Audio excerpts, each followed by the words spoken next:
Hello friends, Iniya மேரி வீடு சேனலுக்கு உங்களை அன்போடு வரவேற்கிறேன். இன்றைக்கி நம்ம ஒரு டீ டைம் ஸ்நாக்ஸ் பார்க்கலாமா? இலை மாதிரி ஷேஃபில் இருக்கும், பிள்ளைங்க ரொம்ப விரும்பி சாப்பிடுவாங்க. அதை எப்படி செய்யலான்னு பார்க்கலாமா? அதுக்கு 1 கப் கோதுமை மாவு, வத்தல் தூள், உப்புத்தூள் போதும். இது இருந்தாலே போதும், நம்ம செஞ்சிடலாம். இதுக்கு நம்ம 1 கப் அளவுக்கு கோதுமை மாவு எடுத்துக்கோங்க. மைதா மாவுலேயும் செய்யலாம். இதுக்கு தேவையான அளவுக்கு உப்பு, காரத்துக்கு தேவையான மிளகாய்த்தூள், இது 3ஐயும் போட்டு கலந்து விட்டுக்கோங்க. நல்லா தண்ணி ஊற்றுனதுக்கப்புறம் மிளகாய்த்தூள் கலக்காது.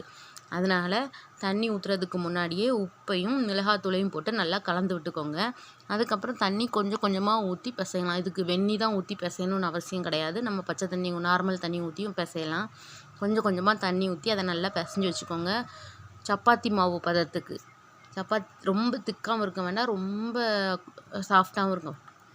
நார்மலாக ஒரு சப்பாத்தி மாவு பதத்துக்கு பிசைஞ்சு வச்சுக்கோங்க.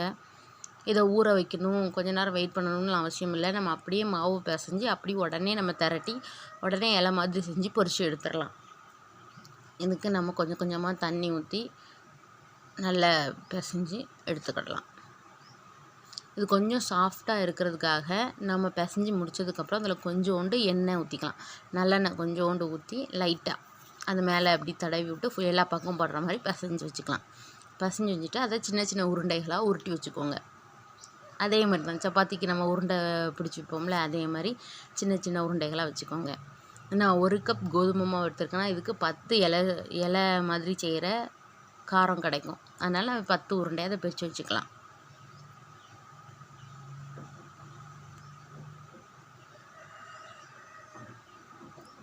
இதுக்கு நம்ம பூரி பலகையிலே தேய்க்கலாம், இல்லைன்னா நம்ம கவுண்டர் டாப்பை க்ளீன் பண்ணி அதில் தேய்க்கலாம். இப்போ நான் நம்ம கவுண்டர் டாப்பை க்ளீன் பண்ணி அதில் தான் தேய்க்க போகிறேன். அதுக்கு முன்னாடி இதை உருண்டைகளாக போட்டு வச்சுக்கலாமா? போட்டு வச்சதுக்கப்புறம் நம்மளோட கவுண்டர் டாப்பை க்ளீன் பண்ணி அதில் கொஞ்சோண்டு மைதா மாவு டஸ்ட் பண்ணிக்கோங்க. ஏன்னா ஒட்டாமல் இருக்கும்ல, அதுக்காக மைதா மாவு டஸ்ட் பண்ணி அதை நல்லா திரட்டி எடுத்துக்கோங்க.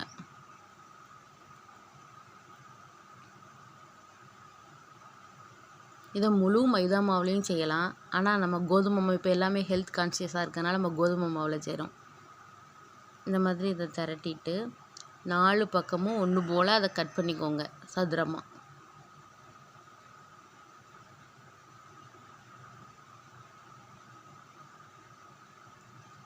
கட் பண்ணிவிட்டு இந்த மேல் பக்கமும் கீழ் பக்கத்தையும் கட் பண்ணாமல் இந்த மாதிரி நடுமத்தியில் மட்டும் கட் பண்ணுங்கள். ஒன்று போல் கட் பண்ணி எடுத்துக்கோங்க. எல்லா பக்கத்தையும் கட் பண்ணிவிட்டு இதை அப்படி நம்ம ரோல் பண்ணணும். அந்த நம்ம கட் பண்ணாமல் விட்ருக்கோம்ல, அந்த இடத்துல ரோல் பண்ணணும். ரோல் பண்ணி இப்படி எடுத்துகிட்டு அது 2ஆக பிரித்து இப்படி மடச்சி எடுத்துட்டோன்னா இது இலை மாதிரி வந்துடும். பார்க்க இலை மாதிரிலே நினைக்காதீங்க, எண்ணெயில் போட்டு பொரிச்சா இலை மாதிரி வந்துடும். இதே மாதிரியே இன்னொன்று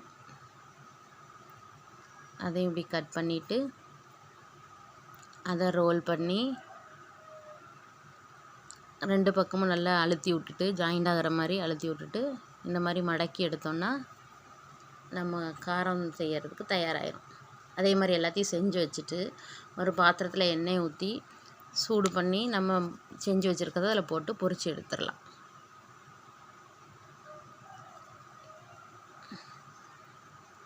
எப்படி இலை மாதிரி இருக்கா? இதை நம்ம காரமாகவும் செய்யலாம். எப்படின்னா காரமாக இருக்கிறத இனிப்பாகவும் செய்யலாம். இது நம்ம வத்தல் பொடி போடாமல் சீனி பாகு காய்ச்சி இந்த மாதிரி பொரித்து அதை சீனி பாகில் முக்கி எடுத்து வச்சுன்னா நம்மளோட ஸ்வீட்டான இலை தயார். இப்போ நம்ம காரமான இலை செஞ்சிட்ருக்கோம். ஸ்வீட்டான இலை செய்யணுன்னா இதே ப்ராசஸ் தான், ஆனால் வத்தல் பொடி மட்டும் போடாமல் இதே மாதிரி பொரித்து எடுத்துட்டு அதை நம்ம குலோப் ஜாமுனுக்கு சீனி பாகு காய்ப்போம்ல, அதே மாதிரி கொஞ்சம் திக்காக காய்ச்சி இதை பொரித்து அதை எடுத்து அதில் போட்டோம்னா தயார். நம்மளோட கோதுமை மாவு காரம் தயார். இது உங்களுக்கு பிடிச்சிருந்துச்சுன்னா இனியா மேரி வீடு சேனலை சப்ஸ்கிரைப் பண்ணுங்கள், லைக் பண்ணுங்கள், ஷேர் பண்ணுங்கள். மறக்காமல் பெல் பட்டனை கிளிக் பண்ணுங்கள். தேங்க்யூ.